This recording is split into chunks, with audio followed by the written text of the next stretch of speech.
السلام عليكم ورحمة الله وبركاته. حبايبي عاملين ايه؟ يا رب تكونوا بألف خير. هنعمل مع بعض النهاردة شيش الكفتة.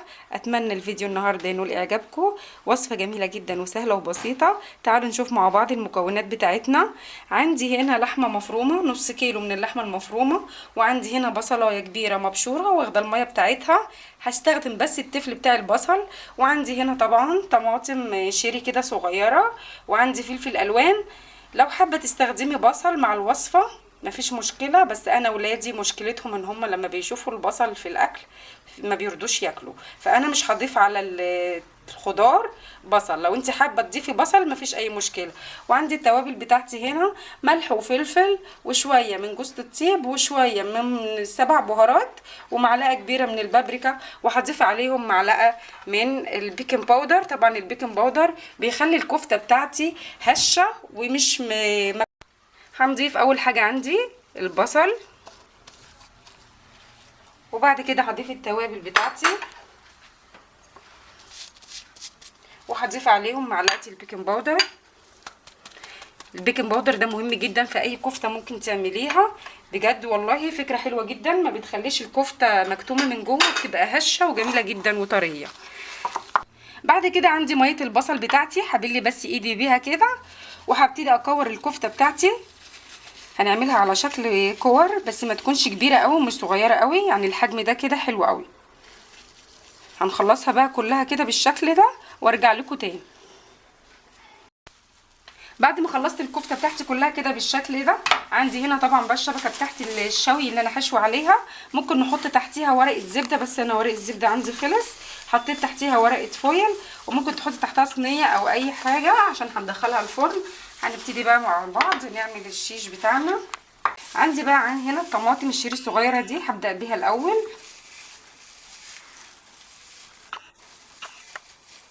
وهنحط بعد كده الكفته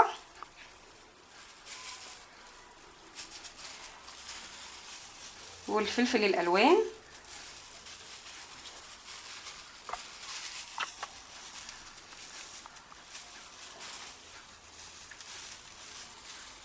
هبتدي انا احط كفته كده بالتدريج كده،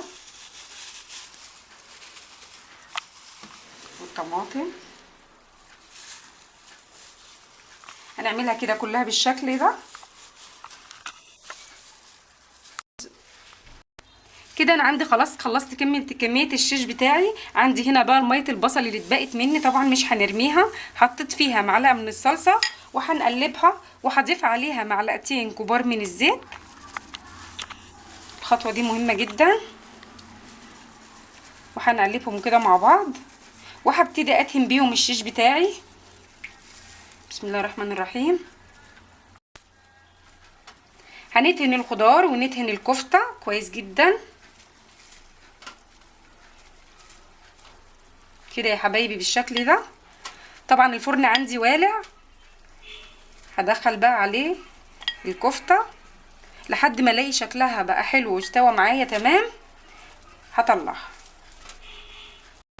وبكده يا حبايبي الشيش بتاعنا خلاص استوى، طلعته من الفرن. يلا بينا نبدا مع بعض نغرف الطبق بتاعنا. عندي يا حبايبي الخضار بتاعي اللي اتبقى معايا، طبعا انا مش هرميه. ضفت عليه شويه من الكزبره وشويه من البقدونس وحطيت عليه شويه من السمان، وهنبتدي نحطهم كده على العيش بتاعنا. ممكن نقدم الشيش بتاعنا مع رز مع مكرونه زي ما تحبي.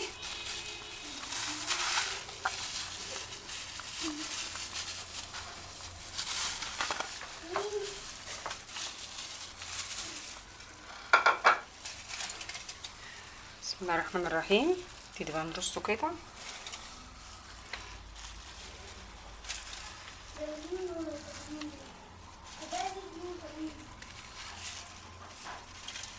عملنا مع بعض النهارده شيش الكفته بطريقه سهله وبسيطه جدا.